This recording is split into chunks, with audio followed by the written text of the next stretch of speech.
Bonjour et bienvenue sur cet épisode de Token Talkers. Aujourd'hui, on a la chance et l'honneur d'avoir avec nous Marvin Scarangella, qui est directeur commercial chez Descoin et qui est aussi président Marseille de Cryptosphère. Marvin, comment est-ce que ça va? Ça va très bien, messieurs. Déjà, tout d'abord, je vous remercie pour votre invitation, hein.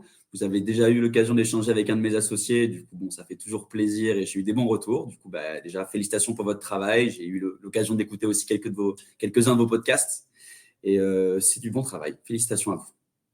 Merci beaucoup. Merci beaucoup. Trop content de pouvoir échanger. On a plein de choses à se dire aujourd'hui. On est ultra curieux de savoir un petit peu ton parcours parce que ça fait plus de 10 ans que tu es plus de 10 ans que tu es dans l'écosystème, que tu es tombé dans ce Web3 grâce au Bitcoin. On y reviendra du coup un peu plus tard parce que le Bitcoin, c'est un sujet qui est qui est assez agité ces derniers jours. Justement, À la on mode. a vu plein de choses. J'aimerais bien qu'on démarre du coup, justement, avec ton ascension, on va dire, ton parcours qui t'a amené jusqu'à à être aujourd'hui un acteur ultra actif dans ce Web3 francophone. Est-ce que tu peux nous en dire plus du coup? Qu'est-ce qui t'a amené à être aujourd'hui, à être là où tu es? Alors, déjà, l'envie d'entreprendre, ça a toujours été quelque chose qui me tenait à cœur. Depuis tout petit, j'ai toujours essayé de faire des projets. Quand j'étais jeune, je réparais les téléphones avec des amis. J'ai toujours aimé la tech. Je montais des PC, j'étais un gros gamer. Du coup, rapidement, si vous voulez, je me suis mis à fabriquer mes propres PC. Et à la même période, si vous voulez, j'ai mon premier projet entrepreneurial. Vous allez rigoler, mais ça s'appelait Pizza Fast. C'était une application toute simple qui permettait de localiser les machines à pizza du coup. Et j'étais arrivé sur un jour avec mes cousins, on était en soirée ensemble. On voulait télécharger une application tout bête, hein. Vraiment, c'était la problématique de base de bon, on veut commander des pizzas, on est à un endroit, on n'est pas chez nous, go télécharger une application et du coup, on n'a pas trouvé d'application. Et je me suis dit, je vais la créer. Du coup, tout est parti de là. Premier projet entrepreneurial, j'ai 17-18 ans, je monte à Paris pitcher le projet, etc. Ça marche pas, c'est pas grave. Ça a été quand même une bonne expérience, surtout quand t'es jeune. J'ai appris plein de choses. Ça m'a permis d'avoir vraiment un an où j'ai pu découvrir tout, le marketing, les aspects. J'avais vraiment l'aspect théorique avec l'école. Et du coup, j'ai pu passer à la pratique, ce qui était beaucoup plus enrichissant de mon point de vue. Et comme je dis, j'avais les jeux vidéo aussi à l'époque. Et au même moment, j'avais découvert, quand je vendais des PC, qu'il y avait possibilité de fabriquer des bitcoins. Comment je me suis retrouvé sur Bitcoin? Tout simple. J'étais très intéressé par tout ce qui était extraterrestre et alien. Et du coup, j'ai commencé à me diriger sur Wikileaks. Wikileaks qui était à l'époque sur le Darknet. Et c'est un petit peu comme ça, en fouillant à droite à gauche, j'adorais passer des heures et des heures sur mon ordinateur, à quel point que ma mère partait avec la Livebox au bout d'un moment pendant les vacances scolaires. Du coup, voilà, c'était vraiment la petite étape importante, on va dire, du parcours. Et arrive le moment où je commence à m'intéresser à Bitcoin. Je fais mes premières transactions, du coup, pour faire une donation à Wikileaks. Et je me dis, mais comment ça marche? Comment c'est possible d'acheter du Bitcoin? Du coup, je passe sur un site qui s'appelait à l'époque, localbitcoin.com. Parce qu'il n'y avait pas besoin de KYC, j'étais mineur, il fallait avoir une carte bleue, c'était très compliqué. Je fais un virement, je dis à ma mère, est-ce que tu peux envoyer 50 euros à un RIB, à un monsieur qu'on ne connaît pas? Et dans 3 jours, on va me donner des bitcoins que je vais pouvoir donner à une plateforme pour pouvoir les remercier pour ce qu'ils ont fait. Et tout commence comme ça. Et là, je me rappelle la galère dans laquelle je rentre pour trouver ce local Bitcoin. Ça a été vraiment 2-3 semaines de recherche. Je comprenais pas comment c'était. C'est pas comme aujourd'hui, on va sur Internet, on tape Bitcoin et d'un coup, on a 10 plateformes qui tombent, Binance, Descoin, Meria, tout ce que vous voulez. C'était pas comme ça. À l'époque, c'était quand même bien plus complexe. Il y avait quand même un petit de Coinbase et tout. Globalement, c'était plus complexe. Et de là, du coup, je m'y intéresse, je regarde comment ça marche, la blockchain, comment ça fonctionne une transaction, comment ça fonctionne les blocs qui s'assemblent, une transaction qui passe dans un bloc, qui s'enchaîne sur un autre bloc. Et je me dis, mais comment on fabrique ces blocs, en fait? Et là, je découvre le minage. Et je découvre le minage à l'époque grâce à la chaîne d'Owen, qui est du coup aujourd'hui un de mes associés, le Hasher, pour ceux qui le connaissent, du coup, je suppose, sur son nom de YouTube. À l'époque, il avait 4-5 000 abonnés. C'était vraiment Owen dans son garage. Je me rappelle, ils étaient encore à Florange. Et il montait les mineurs, il expliquait comment ça fonctionne. Moi, j'avais déjà monté des PC. Du coup, je me dis, pourquoi pas monter un mineur? Et la deuxième étape, je vais voir ma mère et je dis, écoute, je vais fabriquer une machine, je vais la brancher à la maison et on va gagner de l'argent. Et là, ça a été quand même une grosse étape à faire comprendre. Ma mère qui rigole, mon père pareil. Et du coup, vient le deal de, écoute, si tu arrives à me prouver qu'en branchant ta machine à la maison, tu fabriques plus d'argent que ce que tu m'en coûtes, moi, je t'offre l'électricité. Du coup, tout part comme ça. Je branche la machine, Bon ça deal. marche. Bon Bon deal. deal. Ma mère me paye l'électricité. Je gagne pas grand-chose. À l'époque, le Bitcoin, il vaut à peu près 135 $. Du coup, c'était vraiment il y a longtemps. Je fabrique à peu près un Bitcoin par mois. Bon, je dévie rapidement du coup sur le minage d'autres crypto-monnaies, mais je suis quand même payé en Bitcoin parce que c'était plus rentable à l'époque. Et par contre, tous les mois, je vendais mes bitcoins pour récupérer de l'euro et du coup, aller acheter des bonbons avec les copains, frimer. J'étais jeune, hein, j'avais 13-14 ans, du coup, j'avais 200 € par mois. Pour moi, c'était déjà la folie. Dans ma tête, j'étais là, j'avais mes petits business à côté. J'ai toujours réussi à me sortir un petit peu d'argent de poche. J'ai eu la chance d'avoir des parents, du coup, qui m'ont pas forcément donné beaucoup d'argent de poche à l'époque, mais qui m'ont toujours soutenu dans mes projets entrepreneuriaux. C'est-à-dire qu'à chaque fois que j'ai lancé quelque chose, autant mes potes avaient tous une carte bleue, des comptes, de l'argent le week-end. Moi, j'avais pas forcément ça. Mais par contre, à chaque fois que je lançais un projet, mon père m'a toujours aidé. Il m'a dit, écoute, tu as besoin d'un gars, je te le paye, monter la vidéo, je te paye un graphiste, je te paye ça, je te paye ci. Du coup, ça, c'était bien. Et ça, du coup, c'est ça aussi qui m'a permis de mettre un petit pied dans l'entrepreneuriat. Et voilà. Et là, l'aventure a commencé comme ça.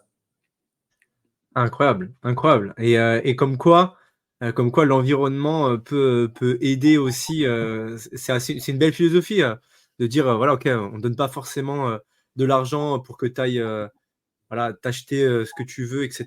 Par contre, si tu fais un projet, on est là, on te soutient, on va t'aider. Peut-être que c'est un projet qui va marcher ou pas, mais ça inculque quand même des bonnes valeurs et ça pousse derrière. Donc très cool de leur part Ouais. d'avoir fait Je ça. pense que dès le début, ils savaient que ça n'allait pas marcher, mais ils voulaient que je me rate. Ils voulaient que je me Ouais, rate, ils voulaient que j'apprenne. Et ça a été une très bonne école au final. mais au final, il vaut mieux avoir un enfant qui a envie d'avancer et qui a envie de faire des choses plutôt qu'elle a qui dit non, non, mais donne-moi juste la carte et je vais dépenser ça. Donc trop cool. Et du coup, cette période-là, elle a duré combien de temps environ, pendant combien de temps? Est-ce que du coup, tu as miné et après, tu t'es jamais arrêté? J'ai Est-ce qu'il miné y a eu des phases? globalement, non, je me suis arrêté sur le minage. J'ai miné, on va dire, à peu près 3 ans, le temps que ma machine elle meure. J'ai à peu près miné 3 ans, surtout que bon, c'était pas le top du. Enfin, le minage a rapidement évolué entre temps. Et si vous voulez, le coût de l'électricité, ça restait rentable de miner d'autres crypto-monnaies, notamment de l'Ether. Sauf qu'à l'époque, moi, j'étais bloqué et je me disais, bon, je ne vais pas miner de l'Ether parce que je n'avais pas fait cette philosophie et cette maturité de comprendre que l'Ethereum était quelque chose qui était révolutionnaire, parce que c'était la vérité. Moi, j'étais vraiment bloqué Bitcoin. Du coup, tout ce qui était voilà, Litecoin, généralement, je minais du Litecoin, des trucs comme ça, tu étais payé à l'épreuve en Bitcoin. Le minage a duré 3 ans. Je me suis toujours intéressé à Bitcoin pendant longtemps. J'ai fait des forums, j'étais sur le forum de Bitcoin, j'ai posté 2-3 trucs, j'ai discuté avec des gars. Je me suis intéressé vraiment, je me suis rapidement pris de passion, je m'en rappelle à l'époque, et j'en ai beaucoup parlé, que ce soit à l'école, que ce soit dans les repas de famille, ou même des fois on faisait des repas avec des amis et mes parents. Mais je m'en rappelle tout le temps, parce qu'au début j'étais là et j'étais très têtu. J'étais un jeune qui était très têtu. Et j'avais beau être dans une table avec des personnes qui étaient bien plus âgées que moi, qui avaient 30-40 ans. J'avais 15 ans, 16 ans, 17 ans à l'époque. J'étais là et je leur disais, vous allez voir, je vous le dis, ce truc-là, c'est incroyable, c'est révolutionnaire. Et pour vous dire, mes parents ont investi très, très tard. Je pense que mes parents ont commencé à investir dans le Bitcoin il y a 2 ans. Pour vous dire à quel point. Alors, ils m'ont vu marcher, ils m'ont vu le faire, ils m'ont vu prendre des profits. Et vu que ça restait tout virtuel pour eux, eh ben, ça n'existait pas. Ça n'existait pas et c'est vrai qu'il y avait quand même ce parallèle où les gens vont toujours vous dire, quand vous parlez de Bitcoin, c'est quoi aujourd'hui votre problème avec Bitcoin? C'est que tu ne veux pas le toucher. Et ça, les gens sont bloqués avec ce fait où vous devez toucher de l'argent. Sauf qu'ils ne se rendent pas compte qu'aujourd'hui, la réponse que je donne, c'est que quand tu utilises ta carte bleue, tu ne touches pas à l'argent. C'est comme, il faut bien comprendre que la première personne à qui on a donné une carte bleue et qu'on a dit, écoute, demain, c'est fini le cash, c'est fini l'échec, tu vas avoir une carte en plastique avec une puce. Tu vas la mettre dans une machine, tu vas taper un code et tu vas payer dans les commerces comme ça. Enfin, la première personne qui a entendu ça, elle a dû se dire, mais les gars en face de moi, c'est des fous. Et c'est littéralement ce que j'ai vécu. Du coup, ça a duré quelques années. Je m'y suis, plus ou moins, j'avais quand même mes études à côté. Je n'étais pas un passionné full-time comme Owen à l'époque, qui était vraiment full-time là-dedans. J'avais mes études à côté. À un moment, je suis rentré dans l'événementiel pendant plusieurs années, ce qui fait que j'ai découvert un petit peu tout ce qui était bon. J'étais président de BDE, j'ai eu mon petit côté festif. Où, voilà, je me suis quand même détaché de la crypto. J'ai profité de la vie. Je continuais de suivre de loin. Je voyais quand ça montait à 18 000, ça partait. Je vendais un petit peu de crypto-monnaie. J'en rachetais. Je me suis fait avoir comme tout le monde. J'ai acheté haut, j'ai vendu bas. J'ai fait les mêmes erreurs que tout le monde fait. Globalement, il faut le savoir qu'il faut faire des erreurs pour apprendre. Ça, c'est non négociable. Et voilà, et petit à petit, j'ai fait mon chemin.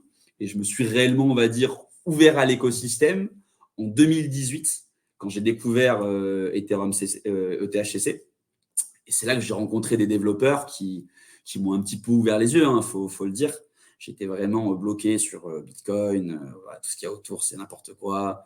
Il y avait Dogecoin à l'époque, encore parce que Dogecoin c'était 2013. Pour moi, c'était tout du vent. Enfin, c'était un Australien au fin fond de l'Australie qui dit j'ai prouvé que l'argent n'a pas de valeur et je vais créer une crypto-monnaie avec une tête de chien, un mème, et vous allez voir, les gens vont l'acheter. Bon, le pari a marché. Le pari a marché. Je ne l'aurais pas pris à l'époque et je ne le prendrai toujours pas pour être franc. Mais du coup, voilà. Et là, je me suis ouvert. Et après, l'aventure a doucement commencé. Il y a eu Cryptosphère qui est arrivé. J'ai commencé à Cryptosphère, c'était quand? C'était en 2019 ou 2020? 2020. Je suis rentré à Cryptosphère du coup en 2020 au début pour rédiger les articles.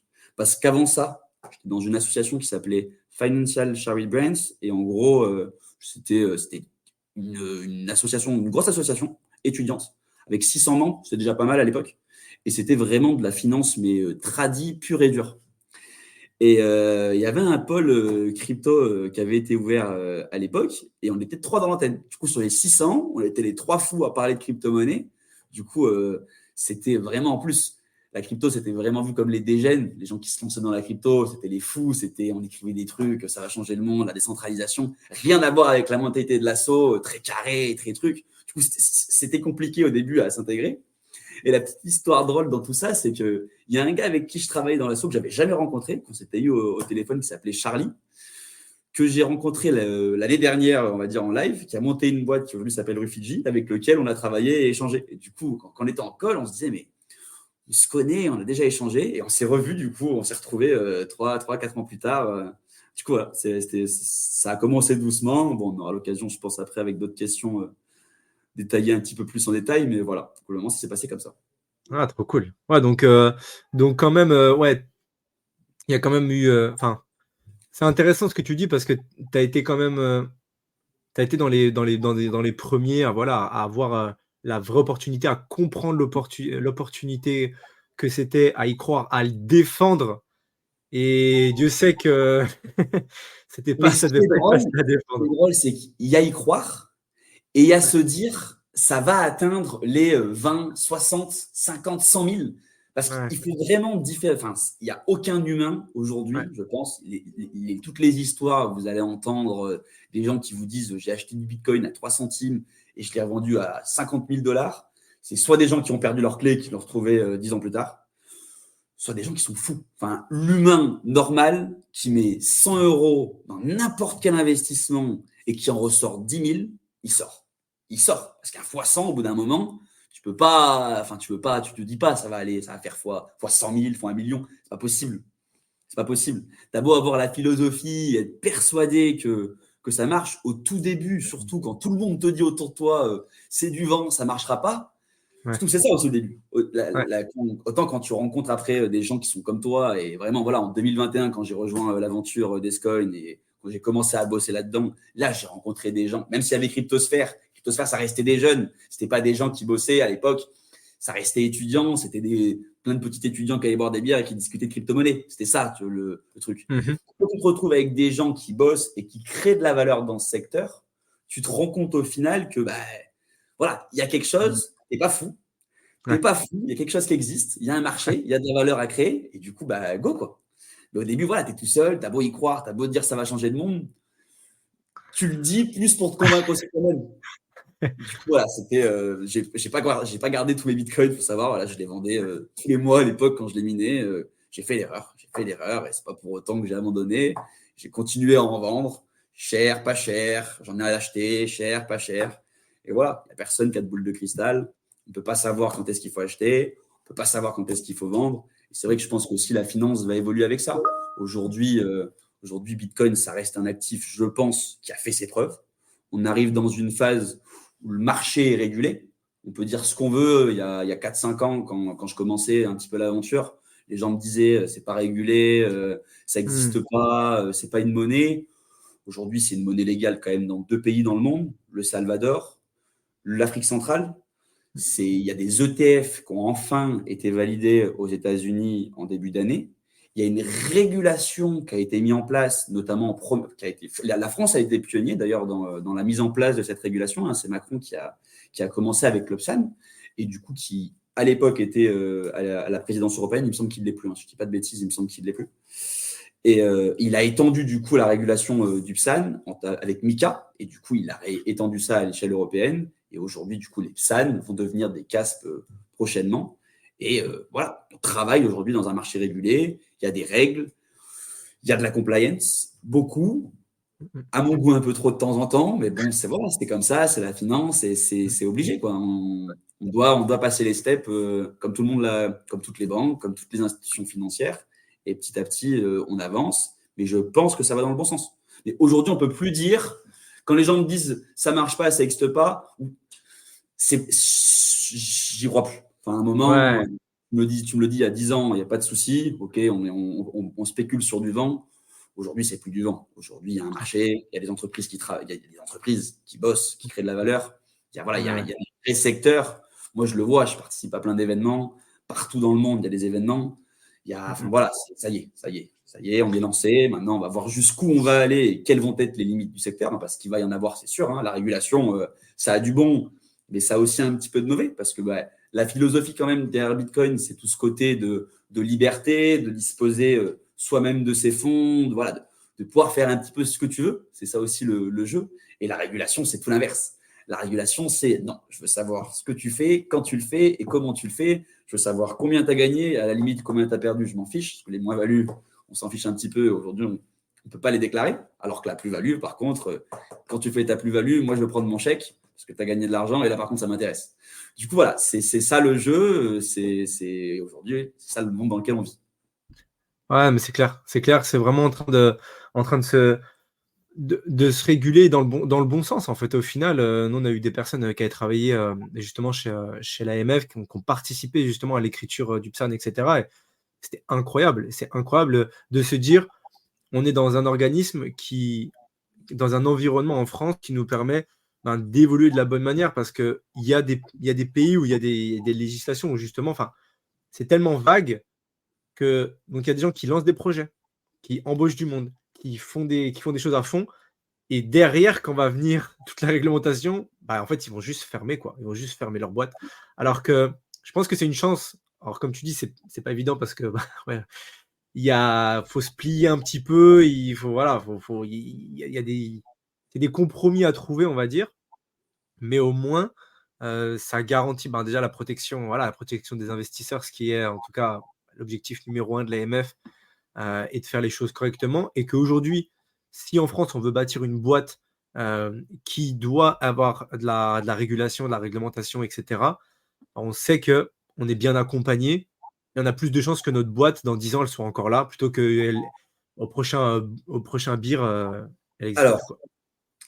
il faut nuancer les choses parce que c'est vrai que quand Owen en parle, Owen a commencé vraiment au tout début. Moi, je suis arrivé au tout début du PSAN. Du coup, c'était le tout début de la régulation. Et le Tescoin venait d'avoir le PSAN à peine. On commençait un petit peu ces discussions de régulation, etc. Mais comme dit Owen souvent, c'est vrai qu'au début, quand il est arrivé, l'entrepreneur fou qu'il était et qui avait envie de tout essayer et de tout construire, aujourd'hui, cet entrepreneur, il pourrait pas réussir autant. Parce qu'il serait bridé, on lui dirait tu peux pas faire ça fonctionne comme ça. C'est très très cher la régulation.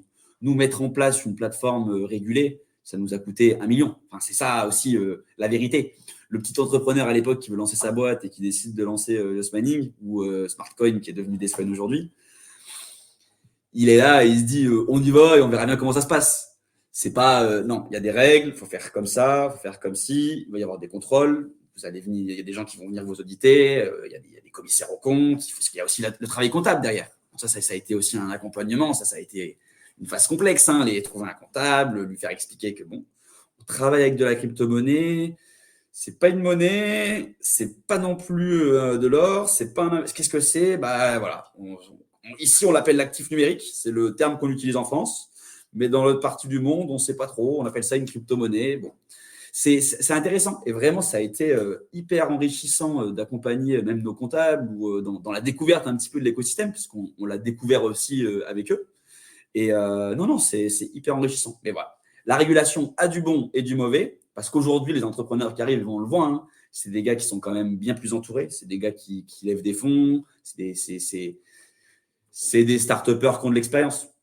C'est généralement là, des gars qui ont 30 ans, Ouais. qui sont bien entourés, qui ont un réseau, soit qui ont généralement un petit background de compliance, qui ont un des membres de leur équipe spécialisé là-dedans et qui les accompagne là-dessus. Parce qu'aujourd'hui, voilà, la compliance, et on le voit, hein, c'est pas que dans la crypto-monnaie, même au niveau des banques, les effectifs compliance sur les 10 dernières années, ils ont doublé, si ce n'est pas triplé, quoi.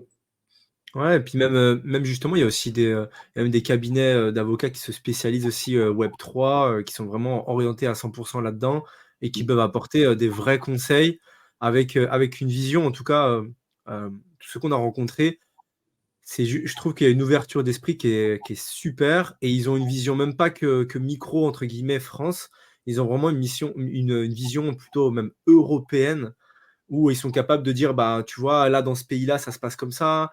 Des fois, il y a des agréments qui ont des passeports, tu peux faire voyager, etc. Enfin, ils ont une vision vraiment très macro et qui permet donc bah, de se projeter, entre guillemets, et de construire des choses qui sont intéressantes. Mais oui, je te rejoins sur le fait de dire, on peut pas trop voilà, arriver, bricoler un truc et dire, oui, bon, en fait, c'est bon. Ouais, ouais, c'est clair.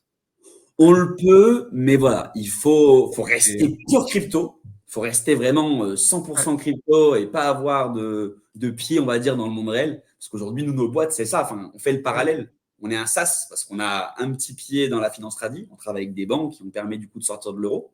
Et on travaille à la fois dans le monde un petit peu de la crypto-monnaie où tout le monde ne connaît pas les règles et les mœurs. Et voilà, il faut savoir qu'il y a des règles qui arrivent, qui sont même ouais. déjà en place. D'autres vont arriver. Et petit à petit, on va construire ça ensemble, quoi. Et c'est ça qui est bien. Parce que c'est un monde qui est co-construit. Et c'est vraiment ça la phrase qu'il faut partager, c'est mais si vous n'êtes pas d'accord avec ce qui se passe, mais venez, on est ouvert à discuter, on est ouvert à en parler, le monde évolue, et venez le faire évoluer avec nous, quoi. C'est pas quelqu'un qui va cliquer sur un bouton et qui va dire ça va se passer comme ça. Non, ça se passe plus comme ça. On est écouté par les régulateurs, on a de la chance, il y a la DAN. La DAN, voilà, ils ont accompagné l'AMF pour la rédaction de MiCA. Putain, aujourd'hui, c'est pas eux contre nous. On pourrait avoir cette image souvent, hein, mais la vérité, c'est que quand même, ils sont avec nous et c'est co-construit. Et c'est ça derrière la philosophie Bitcoin. Demain, tu veux créer tes Bitcoins, et ben, tu montes un mineur. Et voilà, et demain, tu fais pas confiance à un Explorer, que tu tapes Bitcoin Explorer et que tu penses qu'il y a quelqu'un qui te ment, et ben, tu montes un node, tu le branches à la maison, tu télécharges la blockchain et tu vas vérifier les transactions tout seul. Et c'est ça qui est cette philosophie, moi, que j'aime. Ouais, ouais, 100. Non, 100. Il y a vraiment, en tout cas, il y a les possibilités, elles sont on est qu'au début. On est qu'au début, vraiment, enfin, c'est un écosystème qui est en train de se construire, day by day. Les idées, elles arrivent et ce qui est cool, c'est qu'aussi, c'est un écosystème qui est ultra créatif, heu, qui des fois va sur des choses qui, au final, n'ont pas forcément d'utilité, mais le marché, il fait vite le ménage dans tous les cas et ceux qui restent, ce sont qui ont On une vraie teste. utilité. Ouais. Mais il y a du test. Ouais, ouais, il y a du test et les gens, en tout cas, arrivent avec beaucoup de créativité, dans cet écosystème. Ça, c'est Je cool. pense que le meilleur exemple le plus récent, on va dire, au niveau des tests, c'est les NFT. Les Ouais, NFT, on a connu une hype en 2021. Moi, je suis quand même assez détaché des NFT. Les NFT, voilà, j'ai vu les ICO en 2018 partir, même principe que les NFT ICO dans tous les sens. C'était la mode. Il y avait un moment, les ICO, c'était le truc. On faisait des ICO pour tout et n'importe quoi. On a régulé le truc. On a dit, bon, pas faire n'importe quoi. Et aujourd'hui, les ICO, c'est beaucoup plus cadré. Tu ne peux pas lancer un token comme ça. En fonction du token que tu veux lancer, il va falloir te mettre dans tel ou tel pays. Voilà, le NFT, on a fait pareil. On a dit, le NFT, c'est génial. On a vu des singes qui sont vendus à des millions de dollars parce que des stars en ont acheté. Voilà, les Justin Bieber, les trucs, les Snoop Dogg, qui ont d'ailleurs fait un clip. J'ai adoré. Ça, voilà, on commençait à avoir un petit peu de l'utilité derrière l'image. Oui, il y a un projet français que je suis depuis le début, que j'aime beaucoup, qui est Interstellar. Les tout premiers, ils avaient One Bottle Club. Ça, voilà. Bien Ça, sûr, c'est un projet NFT. super projet. C'est un projet. C'est pas, Ouais, on va dessiner. Bon, l'art, c'est ouais, important. Il faut bien comprendre qu'un tableau de Picasso qui vaut 20 millions, si vous le mettez dans une pièce, personne ne connaît Picasso, et les gens vont passer à côté et vont pas le regarder. C'est ça aussi le truc. Alors que si vous le mettez dans un musée, une exposition, dans une salle toute blanche, vous le mettez au milieu de la salle, là, les gens, même s'ils savent pas, ils vont s'arrêter, ils vont regarder. Et c'est un peu ça. Ça dépend dans quel marché tu te positionnes. L'art, bon, ça a de la valeur, oui, mais ça dépend où, quoi. Alors que dans ce projet, on associe un NFT à une bouteille de vin. Et ça, déjà, ça fait très Frenchy. Moi, j'aime bien le côté Frenchy, c'est important, hein. Ça nous fait ouais. connaître aussi sur la scène internationale, ça c'est bien. Et voilà, il y a une utilité, c'est pas juste on achète un NFT. Non. Alors, à quoi ça sert? Ben, le stockage. Il y a du trading sur le vin. Il y a des gens qui s'amusent à trader, acheter des bouteilles, les revendre dans 10, 15 ans. Sauf que voilà, c'est compliqué, il faut l'envoyer. Ça se trouve, l'investisseur, il est aux États-Unis. Toi, ben, tu es en France. C'est un peu le même schéma qu'aujourd'hui avec l'or. Ben, tu veux faire un échange entre la France et les États-Unis. Ben, l'or, il faut le stocker, ça coûte cher, c'est un beans. Il faut que tu l'envoies par avion. Tu as un NFT. Ben, tiens, prends le NFT, je te le vends, tu vas sur un smart contract, tiens, tu signes ton smart contract, je te donne des Ethers, tu me donnes le NFT, il n'y a plus d'embrouille. Ouais. Et ça, c'est intéressant. Ouais, on a beaucoup échangé avec Jean sur ce projet-là, Ok. euh, qui est super, super intéressant, qui moi, m'a vraiment, justement, m'a réconcilié avec les NFT un petit peu, parce que j'étais un peu dans le sens, ok, bon, là, il y a des NFT, c'est cool, l'art numérique, comme tu dis, mais vraiment, ça m'a vraiment réconcilié, où je me suis dit, ah ouais, c'est vraiment smart, c'est vraiment utile, et c'est sûr que ça va plaire. Là, ils sont partis plutôt, je sais pas quelle est la philosophie derrière, mais en tout cas, j'ai vu qu'ils étaient partis avec plutôt des projets assez luxueux, entre guillemets, avec Il y a des choses qui arrivent. des Il y a choses des choses qui très arrivent. limitées, etc. Mais je pense que c'est normal, ça fait partie de la feuille de route, et qu'après, ils vont aller sur, bah voilà, sur des choses un petit peu plus accessibles à tout le Du monde, entre retail. guillemets. Ouais. Et ils ont raison. C'est une très bonne stratégie. Mais j'ai trouvé l'idée géniale. Ouais. Vraiment. Ouais. Ouais, vraiment. Même dans le jeu vidéo. Je prends quelques secondes pour vous remercier d'être avec nous sur cet épisode. C'est d'ailleurs pour cela que nous aimerions vous offrir notre guide sur la tokenisation. Il est disponible dans le lien en description, vous allez pouvoir apprendre encore plus sur cette révolution. Si vous voyez de la valeur dans nos conversations et notre contenu, vous pouvez également nous soutenir en laissant 5 étoiles sur votre plateforme d'écoute préférée. Merci, car grâce à vos évaluations, vous nous aidez à toucher encore plus d'auditeurs passionnés comme vous. Reprenons l'épisode. Dans le jeu vidéo, le NFT a beaucoup d'utilité. Bien sûr. Pareil, il y a un projet que je suis pas mal qui est Oxy Origin. J'adore les deux entrepreneurs derrière. C'est un frère et une sœur. Ils sont géniaux. Ils ont une team super. Le NFT dans le jeu vidéo, là, c'est révolutionnaire. Moi, j'ai été un gamer. Purée, quand tu joues à Call of pendant 2 ans sur la version Call of Duty 2 et que d'un coup, tu passes à Call of Duty 3 et tu perds tout et tu dois tout recommencer à zéro, oui, c'est cool. Mais bon, à un moment, tu es aussi un gamer, tu veux montrer que tu es là depuis le début, donne-moi un skin, un truc. Et bien là, le NFT est intéressant. Tu associes un NFT qui a une utilité dans Call of Duty 1, dans Call of Duty 2, Call of Duty 3. Enfin, tu peux imaginer tellement de choses. Tu pourrais imaginer même dans un jeu un peu comme dans Pokémon, un Pokémon avec 3 jeux Pokémon distincts, c'est-à-dire un qui est Pokémon Pokémon Go où tu vas dans la rue et tu t'amuses à capturer des Pokémon. Du coup, c'est une application qui s'appelle Pokémon Go, par exemple. Tu vas aller capturer des Pokémon un petit peu à droite à gauche. Une deuxième application qui pourrait être Pokémon Clash Royale. Du coup, tous les Pokémon que tu as capturés dans le jeu numéro 1, eh ben, tu vas pouvoir les utiliser et aller attaquer des bases, des tours dans un deuxième jeu vidéo. Et dans un troisième jeu vidéo, je sais pas, c'est un espèce de Battlefield où ton Pokémon il a une arme et tu tapes. C'est tellement ouf ce que tu peux faire derrière. Aujourd'hui, on est à même pas 1% de ce que le NFT peut réellement faire. Mais par contre, bon, les gens qui disent le NFT c'est nul, non. Vous pouvez dire que les NFT qui sont sortis aujourd'hui, il y en a peu qui sont utiles, mais par contre, la technologie derrière le NFT n'est pas nulle, bien au contraire. Elle est intéressante, il faut la travailler, il faut y réfléchir, mais voilà, il y a des choses à construire, ça va arriver, hein, et moi je le vois, il y a plein de projets qui arrivent et qui se construisent. J'étais à NFT Paris d'ailleurs ce week-end. Voilà, ça arrive petit à petit. Chaque année, on voit des projets un petit peu plus intéressants arriver, des gens testent, des gens essayent. Mais voilà, le jeu vidéo, je pense que quand même, c'est quelque chose qui devrait marcher avec le NFT. Ouais, puis surtout que le marché on se rend pas compte, mais le marché du jeu vidéo en termes de volume, Énorme. c'est juste Ah oui. c'est juste de la folie.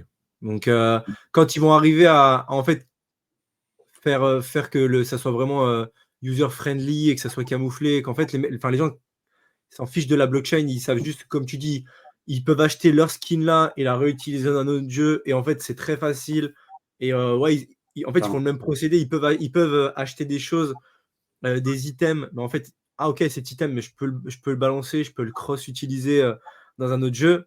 Bah, voilà, là, ça va être bingo. Ça va être bingo de toute façon. Ouais, c'est clair.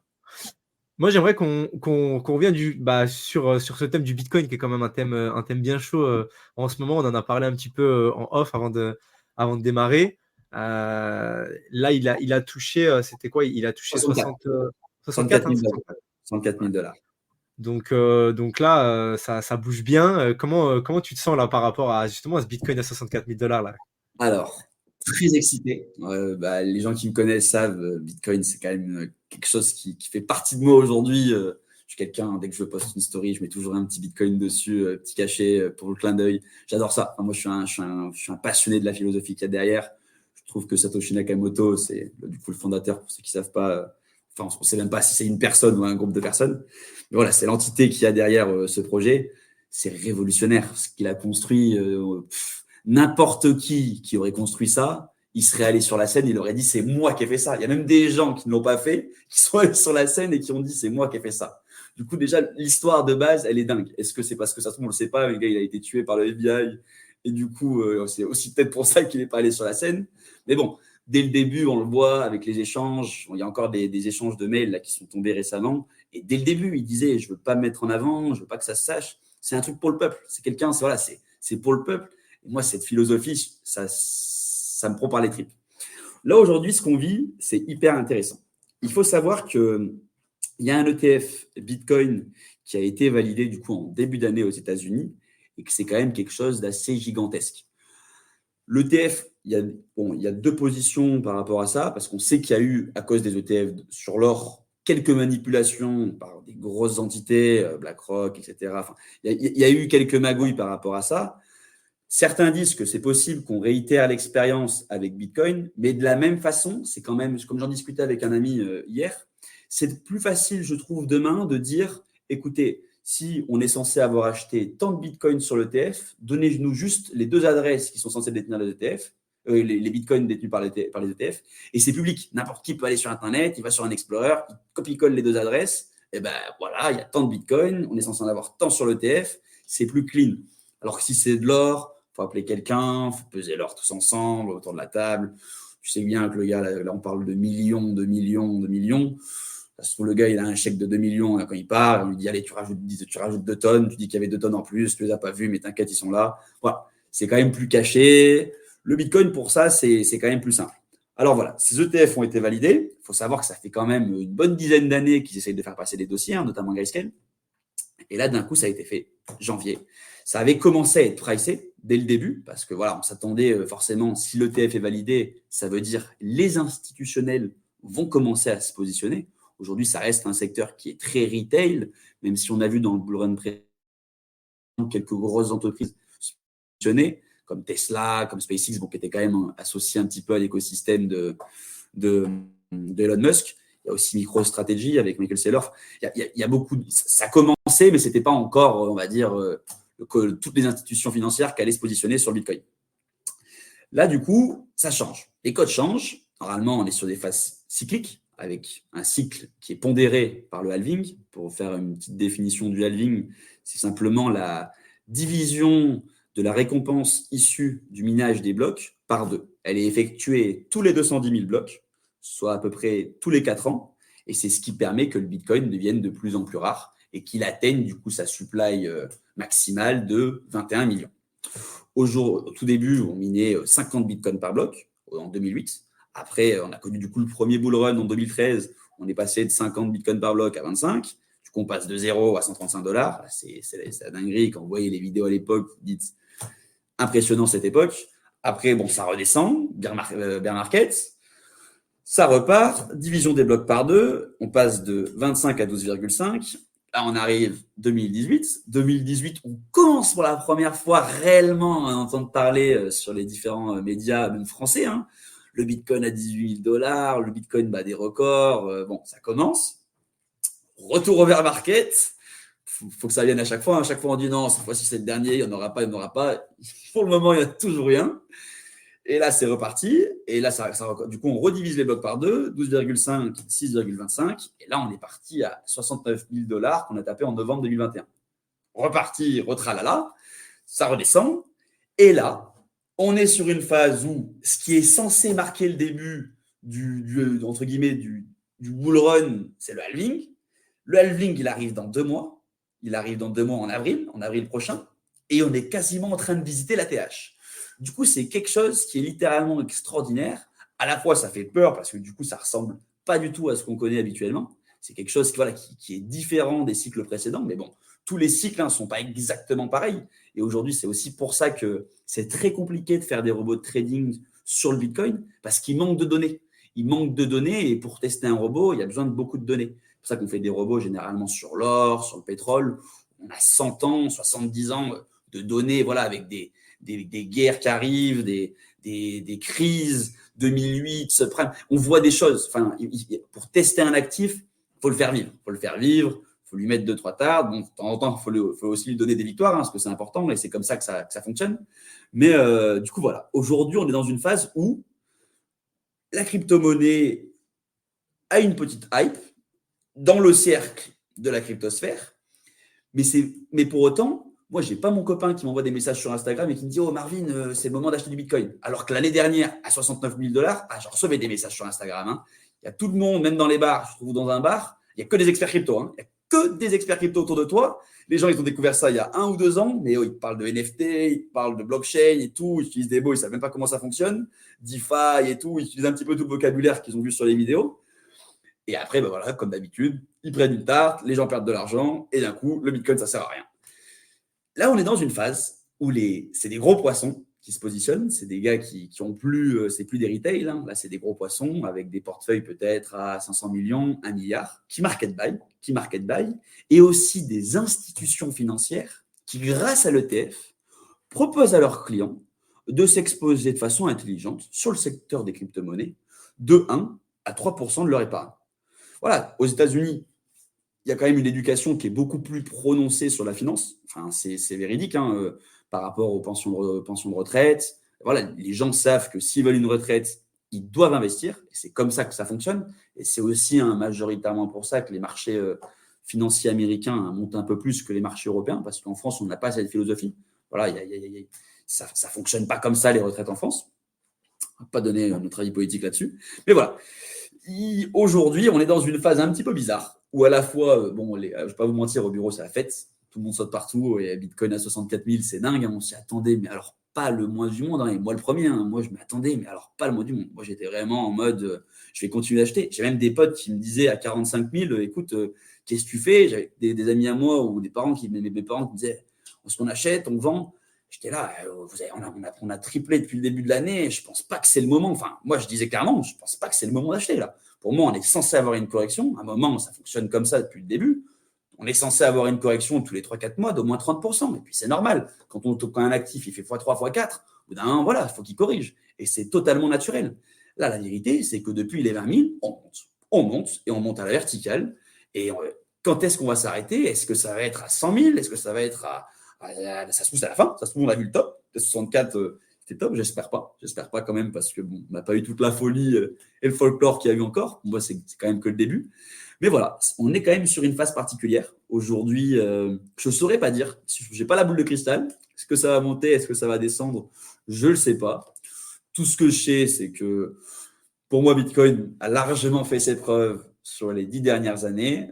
Si quelqu'un veut investir dans la crypto-monnaie, je pense que c'est un actif sur lequel il faut se positionner. Hein. Ça dépend aussi du portefeuille. Quelqu'un qui va investir peut-être 100 €, autant aller se diversifier peut-être sur les altcoins, des investissements peut-être à plus haut risque.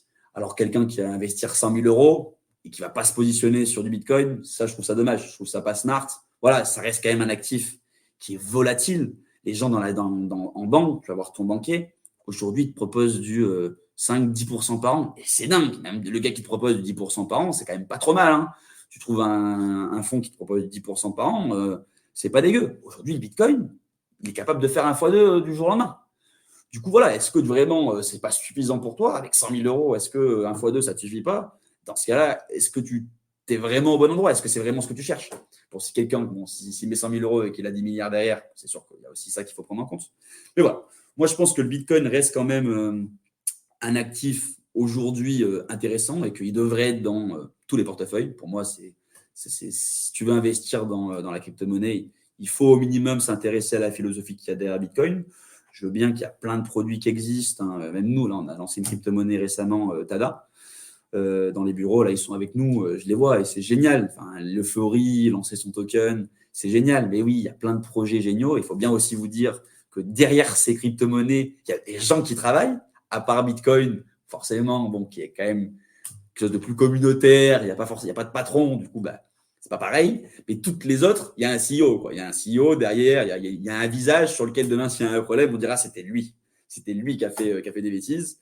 On l'a connu notamment avec Luna. Hein, et à ce moment-là, bon, la crypto-monnaie, c'est nul. Le jour où Luna s'effondre et que l'UST passe de 1 dollar à quelques centimes, là, ça y est, la crypto-monnaie, c'est fini. D'ailleurs, on enchaîne FTX, fermeture des boîtes une par une.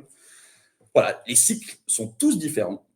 La vérité, c'est qu'aujourd'hui, avec ces ETF, on a des plus gros poissons qui rentrent. Et c'est peut-être aussi pour ça qu'on n'a pas cet effet d'euphorie où il y a ton boucher qui va te parler de crypto-monnaie, alors que d'habitude, tu vas juste pour acheter ta viande et il te dit salut, comment ça va. Pour moi, aujourd'hui, je continue à aller acheter ma viande chez le boucher et il me dit toujours hello, salut, ça va. Peut-être que le jour où il va me dire t'as vu Bitcoin, Dogecoin, ça va.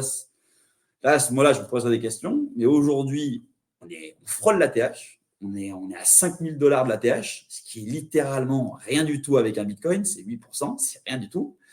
Et pour le moment, le commun des mortels ne s'y intéresse pas forcément. Est-ce que c'est bien, est-ce que c'est mal? Je ne sais pas. Mais aujourd'hui, c'est ce qu'on vit.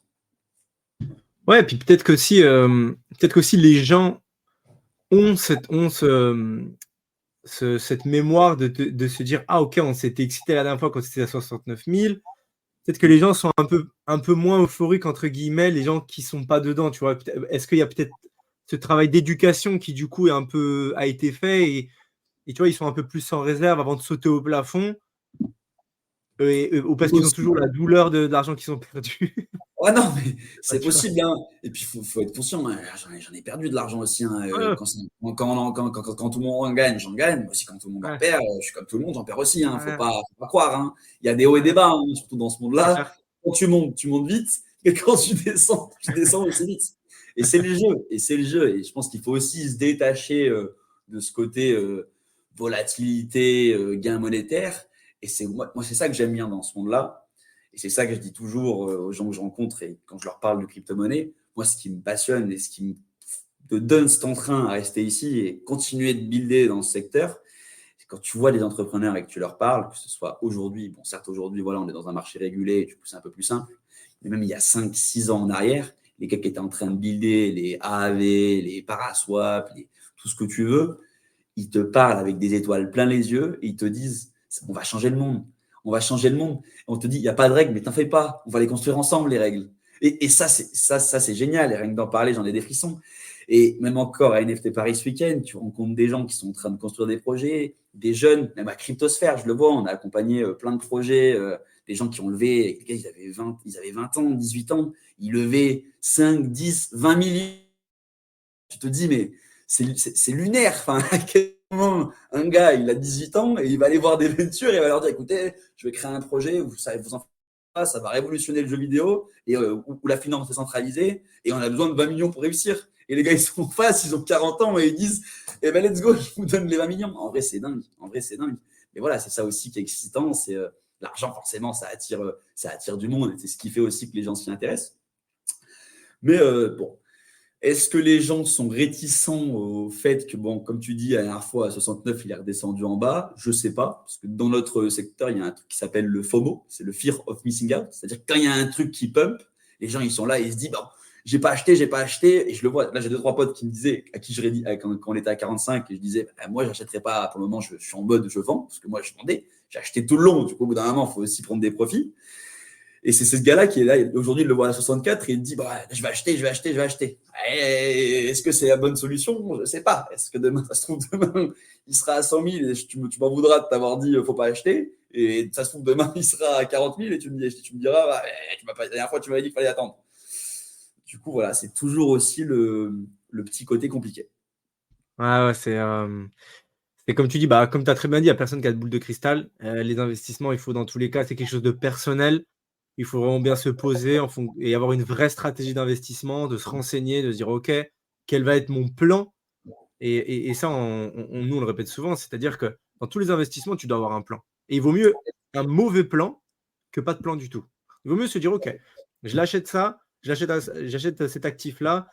Si ça monte, OK, où est-ce que j'ai envie de vendre? Si ça descend, quelles sont les pertes que je m'autorise?» entre guillemets, et de faire un plan, même très simple, hein. Enfin, il y a pas besoin de faire de trucs avec des calculs, d'être sur les graphes et cetera. C'est juste de se poser un petit peu. En tout cas, je pense que ça vaut le coup, pour les personnes qui peut-être n'ont pas encore investi, ou même des personnes qui ont investi et qui n'ont pas forcément de plan. En tout cas, l'investissement, c'est pas quelque chose de magique. Les actifs peuvent être magiques, si on parle du Bitcoin. En tout cas, ils peuvent faire des folies. Comme on le voit, le Bitcoin, c'est l'actif qui a le mieux performé du siècle, hein, si je dis pas de bêtises. Ah oui, clairement. Ouais, Clairement, ouais. c'est la mieux performée. Voilà, c'est quand même, c'est comme ça. C'est dingue.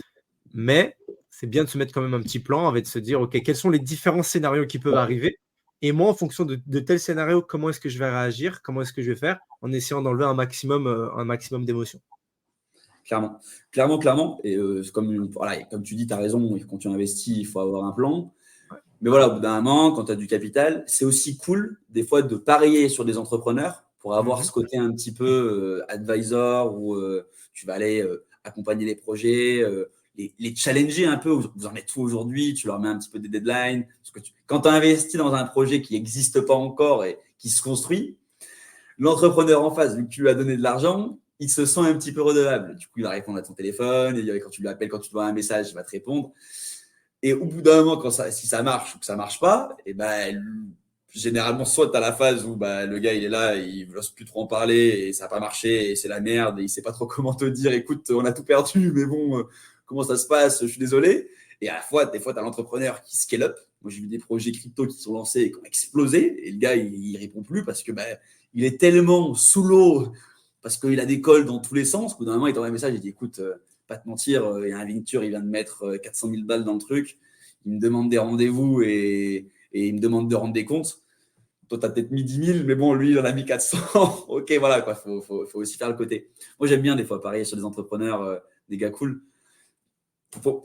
Voilà, ça, c'est bon, c'est du personnel. C'est plus. Et c'est un profil, c'est des profils aussi, hein. C'est des profils d'investisseurs aussi, hein. C'est important. Ouais, clairement. Je pense qu'il y a des personnes qui sont plus agitiques, comme tu dis, qui sont un peu plus dans du feeling, qui vont avoir un peu plus le nez, qui vont dire: «Ah tiens, là, j'arrive pas forcément à trop l'expliquer, c'est pas forcément le plus rationnel, mais en tout cas, je sens qu'il y a quelque chose.» Et à l'inverse, il y a des gens qui sont plutôt très pragmatiques, très dans le: «OK, j'ai une liste à cocher. S'il y a ça, j'y vais. S'il y a que la moitié, peut-être que j'y vais, mais du coup, je divise mon investissement par 2, ou s'il y a que ça, en fait, j'y vais pas tout simplement.» Et c'est des profils et c'est intéressant. Encore une fois, après, on va changer de sphère, mais c'est intéressant en tout cas pour les personnes qui sont un petit peu dans ce truc de OK, j'ai envie d'investir, etc. De commencer à investir, enfin même avec 10 euros, enfin voilà, il n'y a pas de montant. Et ça aussi, faut le défendre. Hein. Il n'y a pas de montant. Moi, je le vois cette année avec mon petit cousin. Là, j'ai mon petit cousin qui est refait. Ça fait 2 ans. Je lui ai dit, écoute, cousin, tu vas mettre. Il me disait pareil. Ouais, mais j'ai pas beaucoup d'argent. Nanana. Tu vas mettre tes 100 euros par mois, tous les mois. Tu vas venir sur Discoin, tu fais ton DCA, tu achètes 50% BTC, 50% DCA, Ether. Aujourd'hui, il est refait. Là, ce matin, il m'a envoyé ta cousin, jamais eu ton argent, je suis refait, t'es le meilleur. Et voilà, il n'y a pas de montant parce que le gars qui gagne pas beaucoup d'argent et du coup qui investit peu, pour lui, derrière, il fait son x3 avec son pas beaucoup. Pour lui, ça devient beaucoup. C'est ça il faut aussi comprendre. Et il n'y a pas de bonne ou de mauvaise somme pour investir. Il faut investir ce qu'on est capable de faire. Et je pense que dans tous les cas, dans notre génération, c'est hyper important d'investir. On le voit, aujourd'hui, l'argent perd de la valeur. L'argent perd de la valeur. Il faut bien comprendre que ce n'est pas les biens immobiliers qui montent, ce n'est pas la finance qui explose, c'est pas le Bitcoin explose un petit peu, mais c'est l'argent qui perd de la valeur. On produit de l'argent tous les jours, il faut forcément qu'il se déverse quelque part. Bon, certes, on va acheter des biens et des services qui sont, entre guillemets, périssables, et au bout d'un moment, il faut bien la stocker, la valeur. Il y a des gens qui sont très malins et qui réussissent à gagner beaucoup d'argent dans ce monde, et eux, ils ne sont pas capables de tout dépenser. Du coup, au bout d'un moment, ils le stockent. Et du coup, qu'est-ce qu'ils font? Eh bien, ils investissent dans l'immobilier, ils investissent dans la crypto, ils investissent dans les marchés financiers, ils se diversifient. Et c'est ça, je pense, voilà, si on clôture un petit peu sur ce sujet-là, il faut se diversifier. Il ne faut pas mettre tous ses œufs dans le même panier et il faut apprendre à investir. Et tu peux commencer avec 10 euros. Et même quand tu commences avec 10 euros, tu t'y intéresseras plus que, voilà, si tu ne mets pas d'argent et que tu commences à regarder quelque chose. C'est comme quand tu entreprends dans quelque chose. On te dit toujours, tu dois mettre une date. Tu dois mettre un petit billet. Parce qu'au moins, tu sais que tu es dedans, tu sais que tu as quelque chose à perdre. Tu as dit à tes copains, ça allait tel jour que ça allait commencer. Et de la même façon, tu sais que toi, tu as mis 1000 euros de ta poche. Du coup, si tu perds, tu as quelque chose à perdre. Du coup, voilà, c'est un peu le même schéma.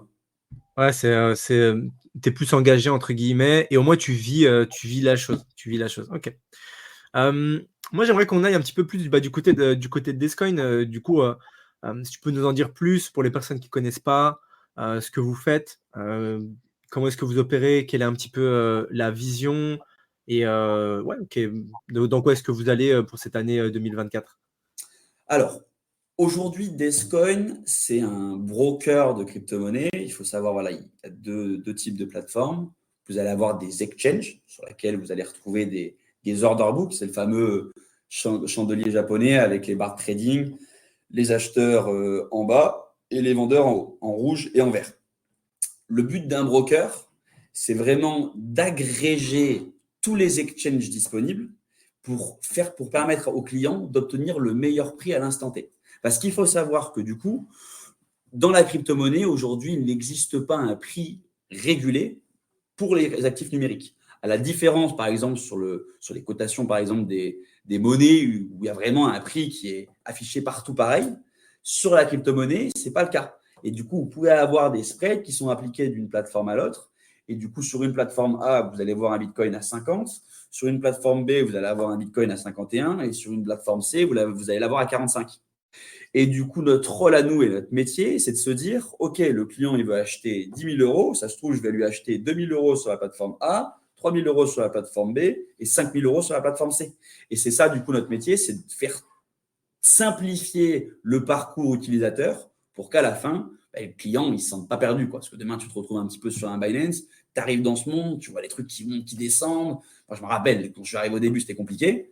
Voilà, l'objectif, c'est de couper ça et de faire tout pour que l'utilisateur se sente en confiance. On est une plateforme qui est française, ça c'est important. On est régulé, on a été quasiment les premiers à obtenir le PSAN. Et on propose notamment un produit qui fonctionne pas trop mal, qui est le bundle. Si vous voulez, c'est de se dire, on prépare des packs de crypto-monnaies. Vous avez un pack débutant avec 50% de BTC et 50% d'Ether. Vous avez par exemple un autre pack qui va être le pack technologique. Sur celui-ci, vous allez retrouver notamment des blockchains, parce que nous, on parie quand même pas mal sur les blockchains. On part du principe où, voilà, un projet qui se construit sur une blockchain, il a peut-être, selon notre avis bien sûr, un peu moins de chances de fonctionner qu'une blockchain qui, elle, va attirer plein de projets qui vont venir construire dessus. Et du coup, ce n'est pas que elle qui crée de la valeur au final, c'est tout ce qui va se construire dessus. Du coup, il a plus de chances de driver des capitaux à droite et à gauche. Et voilà, vous avez aussi, pour la finance décentralisée, un pack dans lequel vous allez pouvoir investir et vous allez splitter votre achat sur plusieurs plateformes de finance décentralisée, AAV, que sur Ethereum, Solana, ce que vous voulez. Et voilà. Et l'idée, comme on en parlait en amont, c'est de faire du DCA. On n'a pas de boule de cristal chez Descoin non plus. Malheureusement, on a essayé de la commander, mais on ne l'a pas trouvée. On l'a, quand on la secoue des fois, il nous fait des flocons de neige, mais ça ne marche pas. Du coup, l'objectif, c'est d'éduquer les gens et de leur dire, vous n'êtes peut-être pas millionnaire, même si vous l'êtes, la meilleure façon de se positionner sur le marché, c'est une stratégie qui a été prouvée depuis des années et qui fonctionne, c'est le DCA. Tu ne sais pas quand est-ce que ça monte, tu ne sais pas quand est-ce que ça descend. Si par contre, tu te dis, quoi qu'il arrive, moi je sais que dans 10 ans, lui, il aura triplé, quadruplé de valeur ou je ne sais quoi, et ben, autant en acheter un petit peu tous les mois, tous les jours, toutes les semaines, pour pouvoir justement lisser ton prix d'achat et potentiellement faire une plus-value dans 5 ou 10 ans. Nous, on a des clients des fois qui sont là et qui, il y a 3 ans, qui étaient là et qui investissaient et qui disaient moi, je veux investir pour pouvoir m'acheter une voiture. Moi, je veux investir pour pouvoir payer les études de mon fils. Ça, c'est une bonne façon de le faire parce que tu sais que globalement, tu as 3-4 ans, surtout qu'on a de la chance quand même d'être dans un marché qui vit rapidement. Hein. On peut monter rapidement comme on peut descendre rapidement. Bon, c'est le jeu. Mais voilà, il est cyclique. Les périodes, c'est globalement 4 ans, à peu près jusqu'à maintenant, hein, c'est toujours ça. Est-ce que cette année sera différente? On verra bien. Mais tu peux à peu près quand même savoir, voilà, si je commence à investir maintenant, alors que le truc il vient de se faire littéralement cassé en deux parce qu'il y a telle plateforme qui a fermé, il y a telle plateforme qui a licencié des gens ou telle crypto-monnaie qui s'est effondrée, ce qu'on a vécu littéralement en 2020, fin 2021, début 2022. Tu vois un Bitcoin qui a perdu 70% de sa valeur, bah là oui, commencer un DCA maintenant, c'est très clair que c'est smart. Même aujourd'hui, un client qui est là et qui dit bon, je parie pour ma retraite, bah, commence ton DCA maintenant. Achète du BTC à 69. Tu sais pas à combien il sera dans 1 an, tu sais pas combien il sera dans 2 ans, et tu sais pas non plus à combien il sera demain. Du coup, voilà, c'est ça l'idée avec Descoin, c'est vraiment de simplifier le parcours utilisateur et bien sûr de faire de l'accompagnement. On a des opérateurs avec lesquels vous pouvez échanger par téléphone, ça c'est quand même un petit gage de confiance. Des fois, on a des clients qui sont là, qui sont un peu perdus, ils nous appellent, ils nous échangent, on a un support quand même très réactif, c'est important pour nous, parce que voilà, on veut accompagner nos clients et voilà, aujourd'hui c'est ça Descoin. Et le Descoin de demain, j'ai envie de te dire, hein, c'est un Descoin multiplateforme. L'objectif, c'est quand même de rester sur du retail, c'est-à-dire proposer aux débutants des outils. On ne deviendra jamais un Binance 2.0 parce que voilà, pour nous, ce n'est pas du tout notre cœur de cible. Nous, ce qu'on veut, c'est vraiment éduquer le consommateur. On avait fait des petites formations. On propose du coup du contenu. En ce moment-là, on essaie de lancer des vidéos pour aller à l'encontre des consommateurs, à l'encontre de peut-être possiblement de nos futurs clients. Et voilà, le Descoin de demain, c'est une plateforme simple sur laquelle tu peux acheter encore plus de crypto-monnaies et de façon encore plus simple. C'est vraiment simplifier le parcours UX, que ce soit déposer de l'euro, faire ton compte, créer ton compte, valider ton compte en 2 minutes. Voilà, c'est ça nos objectifs. Aujourd'hui, on s'en sort pas trop mal. Notre nouvelle plateforme, globalement, elle est sortie en début d'année dernière, en mai. Il faut savoir qu'avant ça, on avait un Descoin qu'on appelait, chez nous, en interne, la V0, qui était plus complexe à opérer. Hein. C'était, bon, on avait des tableaux Excel, on avait quand même ce côté compliance qui était obligatoire, on validait les comptes sur la plateforme, etc. Mais ce n'était pas autant automatisé qu'aujourd'hui. Aujourd'hui, il y a un solde d'euros. Les clients peuvent avoir un solde d'euros qui avait été demandé depuis le début, ce qui est logique. Tu as besoin d'avoir de l'euro sur ton compte parce que demain, le Bitcoin, il descend. Tu n'as peut-être pas le temps de faire un virement instant parce qu'il faut qu'il y ait un opérateur qui soit connecté et qui valide ton achat. Parce qu'à l'époque, ça se passait comme ça. À l'époque, tu avais une référence, tu envoyais un virement et du coup, il fallait qu'un opérateur valide ton achat. Aujourd'hui, le consommateur, il est libre. Il dépose de l'euro et il s'amuse, il échange. Et à un moment, le Bitcoin, il a 64, il décide d'échanger contre des stablecoins, par exemple de l'USDT ou de l'USDC. Il est libre de le faire tout seul. Il n'a pas besoin d'interagir avec un opérateur. Il en a la possibilité. On a des clients, notamment des pros surtout, hein, qui viennent nous voir. On travaille aussi avec des professionnels qui lèvent des fonds en crypto. Et du coup, là, généralement, on va opérer du off-ramp pour eux. C'est aussi comme ça qu'on se rémunère, hein, sur des gros montants, sur des gros volumes. Parce que nous, ce qu'on cherche quand même, c'est de faire des gros volumes. Parce que, voilà, avec 1,5% de frais, faut quand même en faire des transactions pour gagner de l'argent, parce qu'il faut payer tous les salaires à la fin du mois. Du coup, voilà. Aujourd'hui, Descoin, c'est ça. Et Descoin de demain, moi, j'espère que c'est une boîte qui est valorisée 500 millions de dollars. Et pourquoi pas être acheté par un Américain, on verra bien. Bah ouais. En tout cas, il y a le savoir-faire, en tout cas, savoir-faire français qui est bien. Et la team est motivée. Et justement, je reviens sur cet aspect un peu éducation, dans le sens où, voilà, comme tu dis, il y a des vidéos qui sont en train d'être sorties, il y a des choses qui sont en train d'être mises en place. Aujourd'hui, quelle est toi ta vision? Quels seraient un petit peu les leviers qui feraient, alors à part un Bitcoin à 100 000, mais qui pourraient faire que le retail, principalement, on ne va pas parler des pros, mais plutôt des retail, s'intéresse plus et mettre encore plus la main à la pâte. Donc ça passe par, je pense que ça c'est ultra intéressant, comme tu dis, des plateformes simples, des expériences utilisateurs qui sont simples. C'est pas compliqué. En fait, tout est maquillé, entre guillemets. Les gens, ils ont l'impression, enfin, comme s'ils achetaient sur Amazon, entre guillemets, ils achètent des cryptos. Ça, c'est clair que pour moi, c'est évident. Et si on veut aller dans l'étape d'avant, avant qu'ils arrivent sur une plateforme comme ça, quels sont un petit peu les leviers qu'on peut utiliser pour toi, pour donner encore plus envie aux gens de s'y mettre?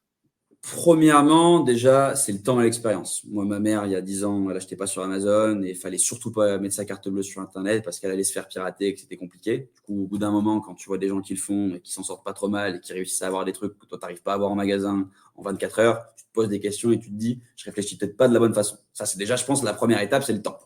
C'est le temps qui donne aussi du concret et de la valeur aux choses. Dans une deuxième étape, l'éducation. L'éducation, c'est très important.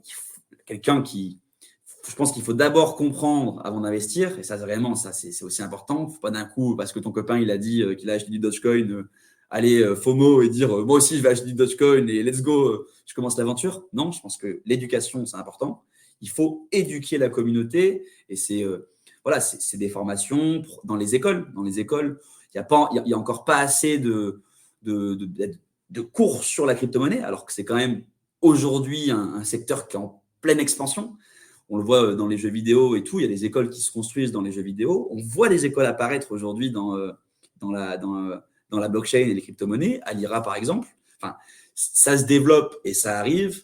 Et la troisième étape, je pense vraiment que c'est l'UX et simplifier au maximum l'expérience pour l'utilisateur final. Quand je dis ça, je m'explique. Quand on utilise un téléphone aujourd'hui, il y a une technologie derrière un smartphone qui est monstrueuse. Que ce soit en termes de code, que ce soit en termes de les composants qui ont été fabriqués et inventés pour développer ce smartphone. La vérité, c'est que le consommateur, il ne s'en rend pas compte. Lui, ce qu'il voit, c'est une application contact, il clique dessus, il clique sur un de ses contacts, et bam, il se retrouve au téléphone avec lui, et il peut lui parler. Il ne voit pas toute la complexité qu'il y a eu derrière, parce que la vérité, c'est que tu as appelé je ne sais pas combien de lignes de code, tu t'es connecté à 3 antennes qui ont relié à tel et tel poste, et du coup, tu as réussi à avoir ton pote. Aujourd'hui, dans la crypto-monnaie, il y a encore des phases qu'il va falloir résoudre. Par exemple, les fameux 24 mots qu'il faut conserver, ça, c'est quelque chose de… Voilà, tout le monde n'est pas encore prêt à se dire « je suis maître de mon argent ». Et la vérité, c'est que tu n'es pas à l'abri demain d'avoir Alzheimer. Du coup, comment ça se passe?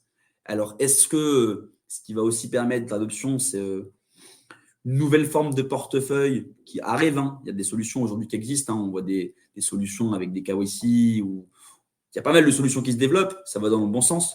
Mais ça, c'est important aussi. Ça, c'est important de dire, demain, tu perds tes 24 mots, c'est pas grave parce que tu as une solution de backup, tu as des entreprises spécialisées, tu as fait un KYC, il y en a un, il a 6 mots, l'autre, il en a 6 aussi, et ton grand-père, il en a 12. Et bon, ton grand-père, sa maison, elle brûle, comment ça se passe? Ça va parce que lui, il a une backup et du coup, on va pouvoir s'en sortir.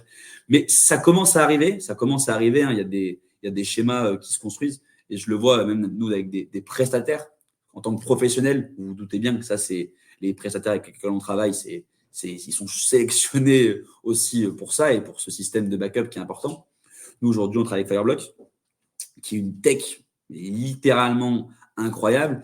Et c'est vrai que le système de backup est extraordinairement bien fait. Vraiment, il faut être plusieurs personnes. Forcément, peut-être vous allez être 15. Vous allez sur les 15, chacun va avoir 2 parties du code. Et du coup, tu te rends compte qu'il n'en faut que 4 sur les 15 peut-être pour récupérer à la fin ta clé. Ça, c'est la solution de demain. Et ça commence déjà à exister parce que vous pouvez recover maintenant des wallets, par exemple, avec d'autres wallets. Imaginons que vous avez vos 2 meilleurs amis qui ont des wallets, je ne sais pas, hein, sur MetaMask ou quoi que ce soit. Et les deux, s'ils signent, ils vont pouvoir vous permettre de restaurer le vôtre. Du coup, c'est encore une autre façon de restaurer un wallet. Ça, c'est important. Je pense qu'aujourd'hui, les gens, ce qui les bloque, c'est ça. Parce que nous, c'est ce qu'on nous demande souvent. Hein. Comment ça se passe, la conservation, comment vous opérez. Est-ce que c'est moi qui dois sauvegarder les 24 mots? Parce que ça, je pense qu'il y a eu tellement de mauvaise éducation par les médias là-dessus que les gens, ils se disent « je vais acheter du Bitcoin, je vais le perdre ». Il y en a des fois, ils arrivent sur des coins, ils achètent 100 € et ils nous disent « je ne comprends pas, on ne m'a pas donné 24 mots, comment ça se passe, je les trouve où ?» Mais non, en fait, il faut savoir que ce n'est pas toi qui les stocke. Quand tu passes par une plateforme centralisée, c'est la plateforme centralisée qui tu es entre guillemets responsable de tes crypto-monnaies. À la différence que demain, si tu souhaites partir de la plateforme et je ne sais pas, acheter une Ledger ou ouvrir un MetaMask, là par contre, bah, copain, tu as appris à conduire, tu te débrouilles, quoi. Si demain tu perds ton portefeuille, bah, c'est ton problème. Et voilà. Du coup, il y a plusieurs étapes, je pense, pour y arriver. On avance petit à petit sur tous les piliers que j'ai dit. Je vois de l'évolution. Hein, vous savez bien que le Marvin qui arrivait il y a 10 ans, avec, voilà, il n'y avait pas grand-chose. Aujourd'hui, oui, bah, il y a eu clairement une évolution. Il n'y a eu même pas une marche qui a été montée. C'est Ouais. 3 escaliers, on est au 3e étage. Jusqu'où on va aller, voilà, je pense qu'il y a encore quand même pas mal d'étapes à passer, mais ça avance. Ça avance. Et plus il y aura de l'adoption, plus il y aura des entrepreneurs dans le secteur, plus il y aura des gens qui voudront construire et plus il y aura des gens qui trouveront des solutions. Et c'est aussi le monde de l'entrepreneuriat. Le business, ça fonctionne comme ça. Il faut des problématiques pour qu'il y ait des business qui se créent. Et s'il n'y a plus de problématiques, bah, ça veut dire qu'il n'y a plus de business.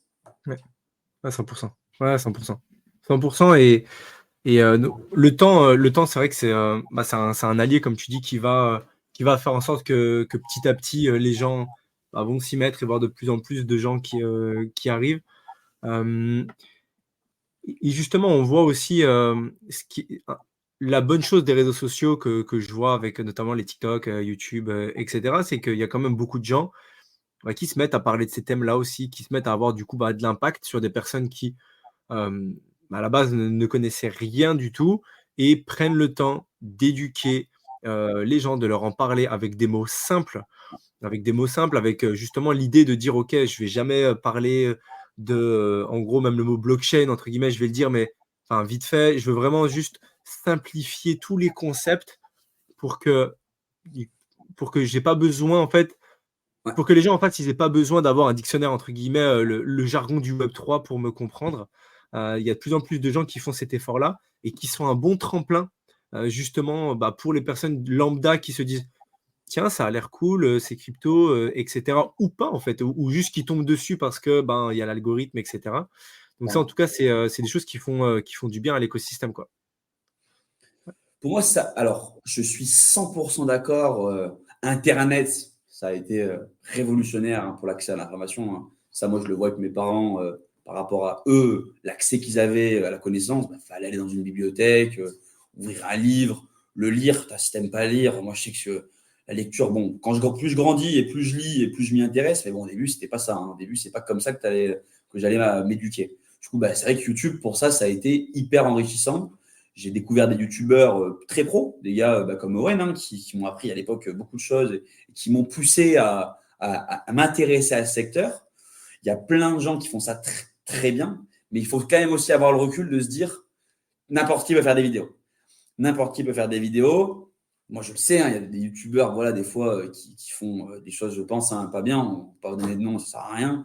Mais il y en a voilà, qui vont parler de projets derrière lesquels ils ont investi. Et est-ce qu'ils en parlent parce qu'ils ont investi ou est-ce qu'ils en parlent parce que le projet il est bien? Parce que voilà, ça c'est une question aussi. Hein. C'est important quand vous entendez un influenceur qui vous parle d'un projet. On l'avait notamment vu à l'époque de l'hype. Vous aviez des gars à Dubaï de télé-réalité et on l'a vu notamment avec les NFT surtout. On a vu avec les NFT de gars de Dubaï qui n'avaient rien à voir avec la crypto et qui d'un coup devenaient influenceurs crypto et qui te disaient ah ouais, cette collection-là, To the Moon, faut acheter, dans 3 mois ça va faire x10. Bonjour, t'es qui, c'est quoi ton background, qu'est-ce que t'as fait dans la crypto-monnaie pour savoir ça? T'inquiète, je fais de la télé-réalité, on n'a pas. Non, ça fonctionne pas comme ça. Voilà, je pense qu'il faut prendre du recul. Ça a du bon et du mauvais, beaucoup plus de bon que de mauvais, c'est sûr. Mais ça, voilà, c'est aussi le consommateur qui doit s'éduquer. On en revient toujours au même. Hein. C'est l'éducation. Je pense qu'il faut se faire avoir. J'ai été le premier à me faire avoir.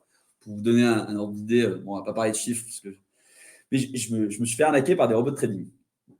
J'ai partie de ces gens-là qui, à un moment, je gagnais très bien la vie. C'était en bull run, c'était en 2021. J'avais gagné beaucoup d'argent. Et je me suis dit, ça, c'est sûr que en fait, tu es attiré par la l'appât du gain. Et à un moment, quand tu gagnes beaucoup d'argent, tu te dis, je suis le roi du monde. Et vraiment, ça arrivera, je pense, à toute personne, surtout dans l'investissement. Parce que autant quand tu es entrepreneur et que tu construis, je pense que tu as des étapes, enfin, je le vois, il y a des étapes. Du coup, c'est pas d'un coup, tu montes, tu passes de 0 à 500 000, ça ne fonctionne pas comme ça. Ou du moins, c'est vraiment que tu as scale up un business, que tu as trouvé une niche et que, dans ce cas-là, cousin, continue de bosser parce que tu as la pépite. Mais dans l'investissement, c'est possible, surtout dans la crypto-monnaie. J'ai connu plein de gars qui sont sortis de nulle part. Voilà, ils ont acheté des crypto-monnaies, ils sont tombés sur le bon endroit au bon moment. Le gars, il fait un x100 et il a l'impression qu'il a tout compris. Alors que non, en fait, c'est la vérité, c'est il était au bon endroit au bon moment, il a eu de la chance. La chance, je suis d'accord, ça se crée à un moment, il faut quand même aussi poser sur la table, pour ne pas dire le terme, et investir, parce que tu peux perdre, tu peux gagner, mais tu peux perdre aussi.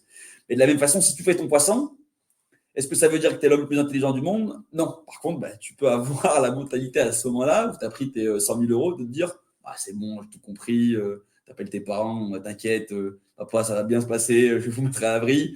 Je parle par expérience, parce que j'ai quand même vécu un petit peu ce truc-là. Et bam, d'un coup, tu trouves le truc, 15% par mois, tu te dis, allez, tu as des potes à toi qui le font. Parce que c'est souvent ça, en fait. Tu as des potes à toi qui te le font, tu en as un qui t'en parle, tu te dis, non, c'est de l'arnaque. Tu en as un deuxième qui t'en parle, c'est de l'arnaque. Et là, il y en a un troisième, un quatrième, un cinquième. Et tu te dis, ils font tout ça et ça marche. Pourquoi moi, je ne vais pas le faire? Et toi, tu le fais. Et un mois après, ça ferme. Ça ferme parce que c'est la fin de la crypto-monnaie. Du coup, il n'y a plus d'argent qui coule partout. Et du coup, tu te retrouves à avoir beaucoup d'argent sur la plateforme. Et en fait, tu te rends compte que tu es dans un Ponzi et que tu ne reverras jamais ton argent. Et voilà. Et je pense qu'il faut le vivre. Il faut le vivre et que vous perdiez 100 euros, 1000 euros, 100 ou 1 million. Il faut vous dire que peut-être qu'à ce moment-là, c'est mieux de les avoir perdus comme ça parce que quand vous serez peut-être millionnaire, je le souhaite à tout le monde, à ce moment-là, vous saurez qu'il ne faudra pas mettre 1 million là-bas et qu'il faudra réfléchir à 2 fois avant de trouver la plateforme. C'est qui les propriétaires? Qu'est-ce qu'ils font exactement? Comment le business ça fonctionne? Est-ce que c'est réellement possible d'obtenir 15% de rendement par mois sans rien faire? Parce que dans le fond, il y a des solutions aujourd'hui, mais il faut avoir beaucoup, beaucoup de capital et surtout beaucoup de relations. C'est vrai que forcément, quand tu as 10 milliards sur le compte en banque, tu n'as pas accès aux mêmes investissements que le commun des mortels, qui est au Crédit Mutuel ou à la Banque Populaire ou je ne sais où, qui va dire à son banquier écoutez, je vais investir, qu'est-ce que vous me conseillez? C'est aussi normal. Et voilà, je pense qu'il y a des moments aussi pour faire des erreurs et c'est tout à fait normal et ça fait partie du process. Moi, vraiment, je fais partie de ces gens qui disent faut tomber, c'est pas grave. Mais par contre, relève-toi et c'est pas parce que tu es tombé que tu n'y arriveras pas. Et voilà, mais votre famille, des fois, elle va vous dire c'est pas bien ou c'est ça. La famille, c'est difficile des fois. Les rapports avec l'argent, la famille, tu gagnes, tu perds. Et quand tu gagnes, c'est génial, mais quand tu perds, tu as tout perdu. Et qu'est-ce que tu fais maintenant?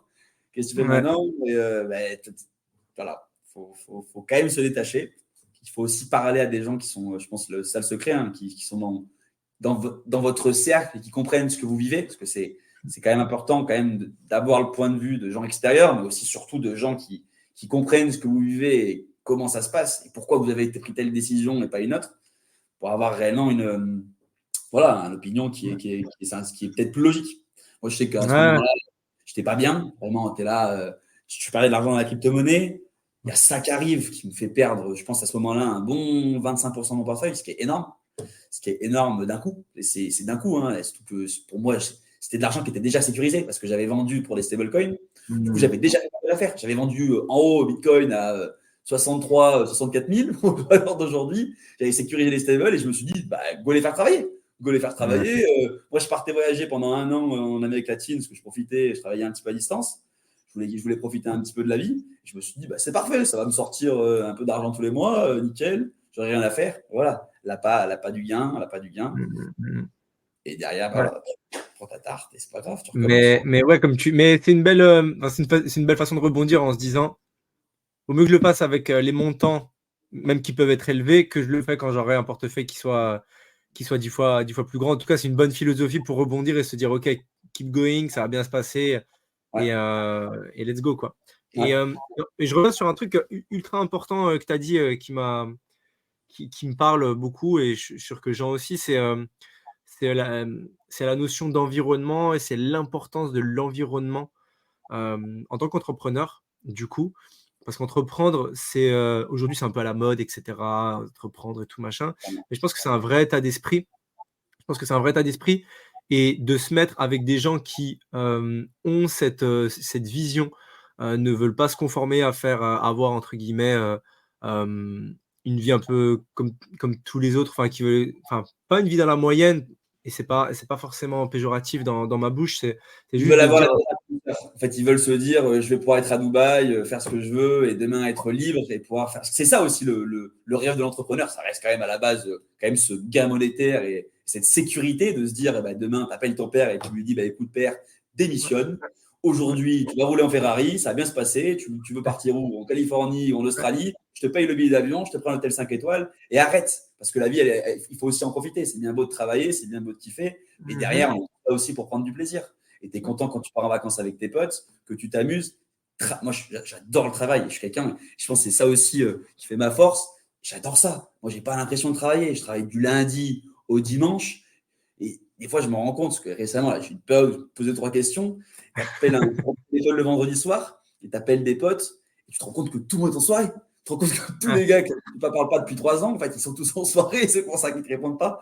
Et tu te dis, mais je suis un extraterrestre, en fait. Je suis là et moi, je suis là et je suis perdu au fin fond de Metz. Je fais jamais la fête et je travaille et je suis heureux. Et c'est quoi ce problème? Est-ce que je réfléchis bien? Parce que tu te poses des questions aussi. C'est clair. Mais voilà, il faut travailler. Mais de la même façon, quand tu travailles, il faut aussi savoir faire une pause, profiter et partir avec tes copains, voilà, en vacances. Parce que les gros entrepreneurs, on a souvent quand même ce décalage où les gens, ils idéalisent par exemple un Elon Musk ou un Mark Zuckerberg ou n'importe quel gros personnage. Il faut savoir que ces personnes-là, quand ils se réveillent le matin, mais même moi, j'aimerais pas être à leur place. Hein. Enfin, ils dorment pas la nuit, ils doivent avoir des problèmes plein la tête, ils ont des milliers de gars qui comptent sur eux. Et c'est pas, même nous, des fois, tu es là, tu te dis, il y a 5-10 gars qui travaillent avec toi, demain la boîte elle ferme, il y en a, ils ont des gosses, il y en a, ils doivent payer un loyer, qu'est-ce qui se passe quoi? Ok, bon, on a de la chance, on est en France, du coup, ces gens-là, ils sont quand même sécurisés. Mais eux, c'est des Américains. Hein. La boîte, elle ferme. Les gosses se retrouvent à la porte demain. Et ben, il n'y a plus à manger sur la table. Hein. Du coup, il faut le supporter, ça. Hein. Et je pense que c'est aussi ça, la résilience de l'entrepreneur. C'est cette capacité à affronter des problèmes et à faire que, il y a un moment, il y a un problème que tu as vécu, tu as réussi à passer un step. Et du coup, à chaque fois que celui-là, il va revenir, problème, pour toi, ça va être normal. Et moi, je le vois souvent avec des potes, quand il y a des potes qui montent des boîtes ou qui essayent des trucs. Pour eux, des choses qu'ils considèrent comme des problèmes, pour moi, ça l'est plus. Quoi. Pour moi, c'est du quotidien. Du coup, à un moment, c'est pas ça. Du coup, ton échelle de problème, elle monte. Et je le vois par parce que je côtoie aussi des gens qui sont bien meilleurs que moi et qui ont excellé. Je prends un Owen qui est aussi bien meilleur que moi. Et on n'a pas les mêmes problèmes non plus. Le gars, il faut savoir aussi se comparer à qui tu peux te comparer. Et voilà, viser haut, travailler et profiter aussi de la vie. Quoi. À chaque niveau, quand tu montes, ils disent que à chaque fois, tu as les problèmes qui sont corrélés. Et c'est pour ça que les gens qui sont millionnaires du jour au lendemain grâce au loto ou quoi, en fait, ils se retrouvent, ils étaient dans une vie de niveau 1 à une vie de niveau 10, entre guillemets. Mais du coup, ils ont aussi tous les problèmes du niveau 10. Mais ils ne sont pas passés par le 2, 3, 4, 5, 6. Et du coup, c'est là que tu dis, en fait, tout d'un coup, j'ai un niveau de. Ouais, c'est vraiment ça. C'est OK, quel niveau de vie je veux, mais le niveau de vie va avec le niveau de problème qu'on a au quotidien. Je suis assez Mais de la d'accord avec même ça. façon, ça se trouve que le gars qui est à l'échelle 1 des problèmes, il va vivre le problème bien plus mal que le gars qui est à l'échelle 10 et qui est en train de vivre un problème. Et ça, c'est aussi difficile à comprendre pour le gars qui est à l'échelle 10. Parce que le gars qui est à l'échelle 10, il voit le gars en bas, il se dit, oh cousin, celui-là, je l'ai passé 100 fois, qu'est-ce que tu fais? Ouais. Mais en fait, ça se trouve, lui, il va galérer pour l'échelle 1. Par contre, il va péter la 2, 3, 4, 5 et 6 et il va se retrouver d'un coup au 10 et il va comprendre d'un coup que les problèmes, ça fait partie de la vie. Du coup, voilà, il faut savoir aussi s'adapter à tout type de profil. Ouais, c'est clair. Non, mais super intéressant parce que on aime bien en tout cas en discuter sur le podcast parce que la majorité des personnes, c'est quand même des entrepreneurs, des gens qui, comme on a dit, veulent plus. Comme tu dis, veulent plus de la vie, veulent plus de sensations, sont capables de donner plus pour avoir plus, enfin voilà, c'est juste plus quoi, plus. Alors je sais pas si c'est la base, c'est l'énergie et c'est d'être un peu hyperactif et de vouloir de pas se contenter. Je sais pas s'il y a ça, si j'ai l'impression que tu as aussi beaucoup d'énergie en tout cas. Ça, on me le dit souvent. Un petit On me le peu. dit souvent. Ça, c'est vrai que l'énergie, c'est pas ce qui me manque. Et je pense que c'est important. Et puis même Moi, j'aime bien arriver, et je le vois tout de suite. Parce que des fois, bon, moi, je suis humain, hein, je fais la gueule de temps en temps aussi, je déprime. Mais c'est vrai que c'est pas souvent. C'est vrai que c'est pas souvent. Je suis quelqu'un qui arrive au bureau, je dis bonjour à tout le monde, j'ai toujours le sourire, j'aime bien faire des blagues, j'aime bien jouer un petit peu avec tout le monde.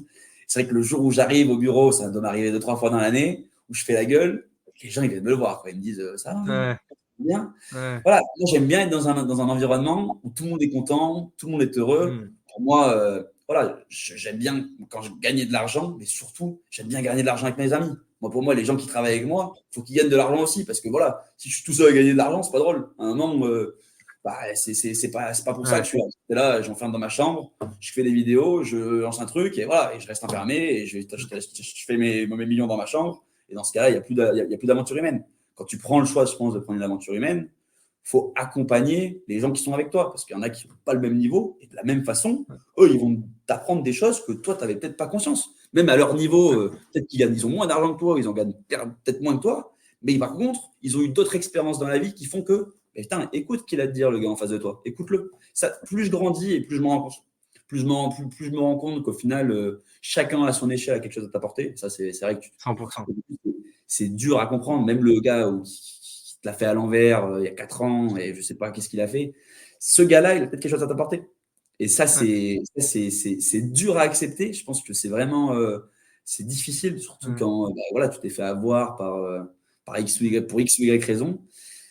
Prendre sa fierté et le mettre dans sa poche, bah, des fois, c'est pas facile. Des fois, c'est pas facile. Et ouais, aller derrière le rocher, bah, derrière le rocher, ça se trouve après la pluie, il y a le beau temps. Et voilà, c'est comme ouais, ça. Et il faut ouais, accepter. 100%. Mm, Ouais, on a toujours quelque chose à apprendre, en tout cas, de toutes les personnes qu'on rencontre. Ça, c'est une philosophie que je partage aussi. Il y a toujours des choses à apprendre. Toujours à apprendre. Un mot, une phrase, une idée. Il y a toujours quelque chose à apprendre si on est attentif. Si on est attentif aux signes. Et c'est pour ça que c'est bien de se mettre dans un mood d'observateur et d'éternel étudiant, entre guillemets, de dire, OK, en fait, je sais rien, quoi. Plus j'en apprends et plus je me rends compte que je sais rien. Donc, OK, bah, mm. apprenons. Je pense que c'est On, une chose que j'ai dit, ouais. totalement. Je pense On qu'il faut va. apprendre en permanence. Ouais, vraiment. Je pense que c'est une clé aussi de. Ouais, c'est Et une tu le clé vois avec de. beaucoup de parents. Aussi appliquer, mais il faut apprendre aussi, quoi. Tu le vois avec beaucoup de parents. Il y a un moment, des seniors, ils pensent qu'ils savent tout. Et tu le vois même dans notre écosystème, parce que c'est vrai que dans notre écosystème, les gens qui nous rejoignent et qui sont bons, c'est pas les gars de 60 ans, quoi. Alors, Ouais, dans tous les codes du travail, souvent, le gars qui est excellent, bah, c'est le gars qui a 50 ans et qui a de la bouteille, qui a travaillé dans telle et telle boîte. Nous, ce qui est dingue dans notre écosystème, c'est le gars qui est bon, bah, c'est l'étudiant qui a du temps ouais, et qui est allé faire ses ouais, recherches tout seul dans sa chambre derrière son ordinateur. Le gars, il a 18, 19, 20 ans. ouais. Par contre, il connaît tout sur le bout des doigts. Il a peut-être pas l'expérience pro. Il Du a coup, pas c'est toujours bien. l'expérience, mais C'est ouais, toujours ouais. bien. Mais voilà, moi, j'en connais plein, des parents qui sont Il est là. dans il est dans les communautés Discord, il fait des airdrops, Exactement. il est là, tu es là, mais Exactement. ah ouais, il te dit: «Mais si, ils ont dit ça dans cette commu, ça a bougé, tu vas voir. Ah Ouais, ouais, il y a eu ce airdrop là, c'est ouais, tombé». ouais. Non, non, mais c'est ça.